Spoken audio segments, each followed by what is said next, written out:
Welcome to Asian Spirit Tales, where ghost stories and ancient Asian legends come alive. If you enjoy mysteries, spirits, and spooky tales, don't forget to like, follow, and subscribe. Thanks to all ghost fans for your support.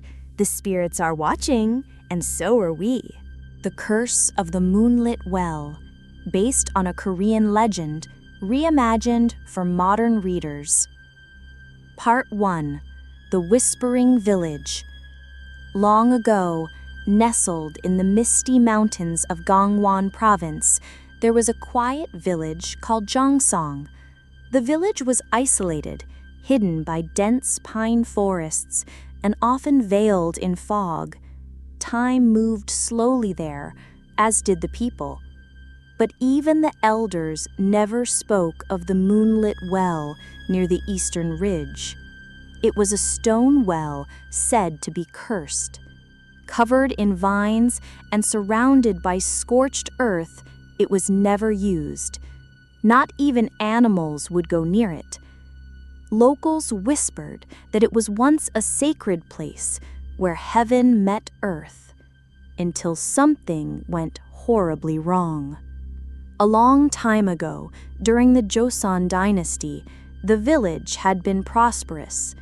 Farmers brought in bountiful harvests, children laughed freely, and the skies were always clear.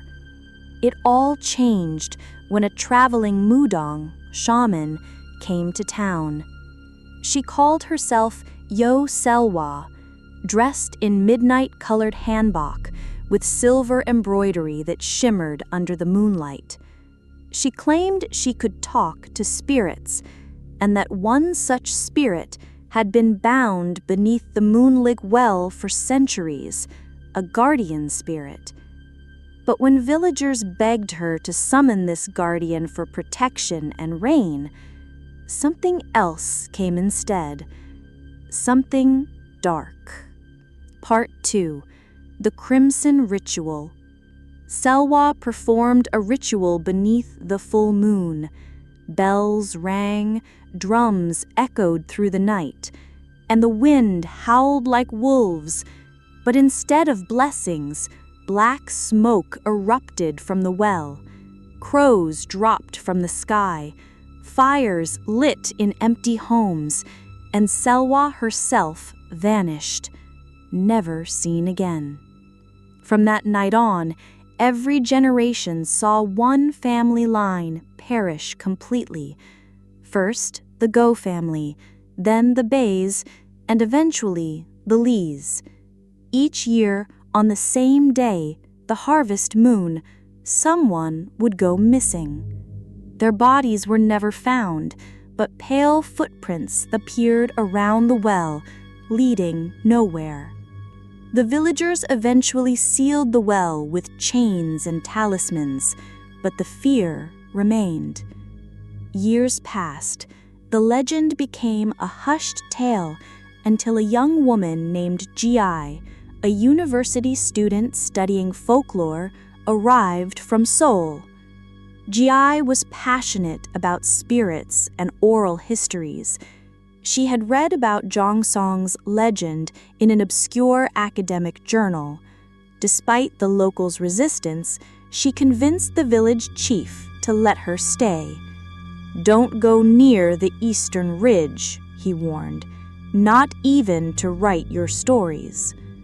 But Ji was too curious. One night, armed with a lantern and her camera, she ventured out. Fog clung to her clothes as she stepped into the forest, guided by a chilling hum, like a woman singing from deep within the earth. She found the well. It was exactly as described, vines like dead fingers wrapped around its stones, talismans torn by time. The chains were rusted. She reached out, and the wind stopped. Ji gasped as she saw a handprint appear on the inside of her lantern glass, a wet handprint. Then a whisper, "Return what was taken." She ran. That night, Ji dreamed of a dark forest, and in it stood a woman, Selwa. Her eyes were hollow, her skin was cracked like porcelain. In one hand, she held a silver dagger, and in the other, a baby wrapped in white, stained red. I tried to save them, but I failed. The spirit cried, "The curse must be broken, or the guardian shall die." Ji awoke to blood smeared across her journal, but it wasn't hers. She began digging into the old records. She discovered that Selwa had not been a malevolent shaman, but had tried to seal away a demon that villagers had unknowingly worshipped as a god. The well had once held the guardian of the mountain, a protective spirit bound to protect the region. But the ritual had gone wrong when a villager sacrificed an innocent child to awaken the spirit faster, tainting the sacred bond. That child had been Selwa's own child. Now both the mother and the demon were trapped, and the curse would remain until the wrong was made right. Part 5. Heaven's Tear. Ji returned to the well on the next harvest moon, armed with a bundle of white cloth, a mirror, and an old talisman she'd found in the chief's attic. She'd stitched a protective prayer on the cloth in Hunja, an offering to soothe the mother's sorrow. As she approached the well, the forest grew silent. Not even crickets chirped. She lit a candle, placed the bundle at the well's edge, and spoke. "Selwa, I see your pain. I return what was taken. May your sorrow ascend, and may the guardian awaken." Suddenly, the sky cracked with thunder. The ground shook.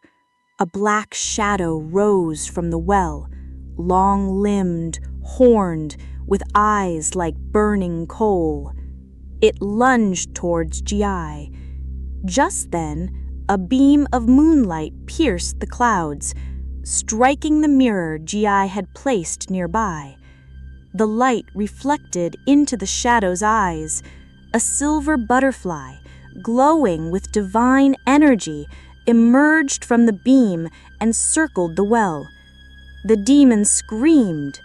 Then a soft voice echoed through the woods. "Heaven never forgot us." Selwa appeared beside Ji, her spirit restored. Her eyes were warm now, her hanbok gleaming white. She raised her silver dagger and whispered a prayer. The butterfly landed on the demon's chest. With a burst of light, the curse shattered. The well's chains dissolved into dust. Selwa smiled at Ji once last time, then vanished into moonlight, reunited with her child. Epilogue. The Well Reborn. Today, Jongsong is a quiet tourist village. At its heart lies a beautiful moon garden where a well once stood. Locals say it's now filled with clear, healing water. No one speaks of the curse anymore, but some nights, during the harvest moon, a silver butterfly can be seen floating through the mist. And if you listen closely at the edge of the forest, you might still hear a voice whisper, "Return what was taken, and light shall follow."